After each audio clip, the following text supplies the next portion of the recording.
Hello दोस्तों, आपका स्वागत है अविनाश क्लासेस के हिंदी स्टेनो चैनल में। अब डिक्टेशन स्टार्ट होगा। स्टार्ट। महोदय, मुझे इस बात का संतोष है कि राष्ट्रपति जी ने शिक्षा के बारे में अपने भाषण में इस वर्ष विशेष रूप से ध्यान दिया है। हमको दुख के साथ यह स्वीकार करना चाहिए कि आज़ादी के बाद शिक्षा में जितना सुधार होना चाहिए था वह नहीं हो सका है। उसके कुछ भी कारण रहे हो, आर्थिक हो या दूसरे, लेकिन हमको मानना पड़ेगा कि शिक्षा के क्षेत्र में अभी तक कुछ काम करने को बाकी है। शिक्षा आयोग की रिपोर्ट में जो सिफारिशें हैं उनको तुरंत अमल में लाया जाना चाहिए था, परंतु ऐसा नहीं किया गया। इसके कई कारण हैं।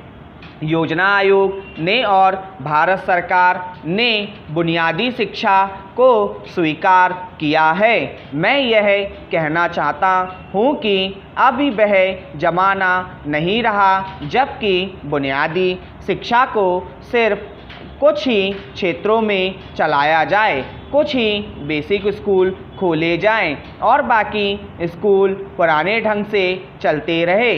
भले ही हम उस तरह से शिक्षा ना चला सके जिस तरह से सेवाग्राम में चलती रही है, फिर भी तो जो उसका बुनियादी सिद्धांत है कि उत्पादन के द्वारा शिक्षा देना, उसको संसार के सभी शिक्षा शास्त्री आज मानते हैं। पैरा आज स्कूल कॉलेज की शिक्षा अच्छी नहीं है। यह सभी जानते हैं कि आज की शिक्षा बच्चों को बेकार बना रही है। इसलिए मैं तो यह चाहता हूँ कि जो हमारी शिक्षा हो, जो स्कूल कॉलेज हो, उनमें बुनियादी शिक्षा का सिद्धांत जरूर लागू किया जाना चाहिए। यह नहीं होना चाहिए कि कुछ बेसिक स्कूल खोले जाएं और बाकी सभी पुराने ढंग पर चलते रहें। आज जो बच्चे हैं उनकी पढ़ाई रुक जाती है, वे कॉलेज में नहीं जा सकते। मैं समझता हूँ कि हमारा शिक्षा मंत्रालय इसकी तरफ पूरा ध्यान देगा ताकि राष्ट्रपति जी ने अपनी भाषण में जो कुछ कहा है वह पूरा हो सके और शिक्षा के क्षेत्र में परिवर्तन आ सके। पैरा हम यह अक्सर कहते हैं कि जब नई सरकार आती है तो नया झंडा होना चाहिए, लेकिन मैं समझता हूँ कि नई सरकार के आने के साथ नई शिक्षा का भी आना बहुत ज़रूरी है। राष्ट्रपति जी के भाषण में दलित जातियों के बारे में भी जिक्र है। मैं उसको बहुत महत्वपूर्ण मानता हूँ।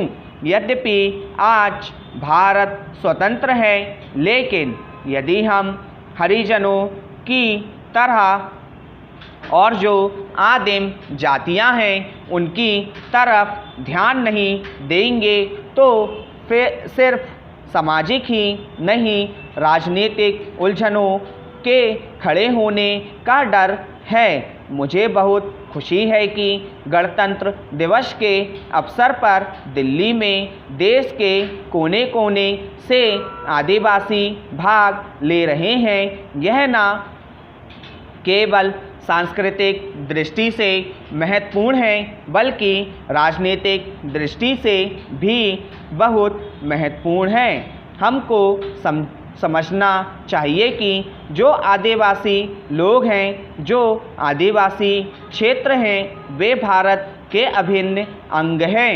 हमें उनको भी यह बताना है कि सारा देश उनके कल्याण के लिए और उनकी भलाई के लिए प्रयत्नशील रहता है।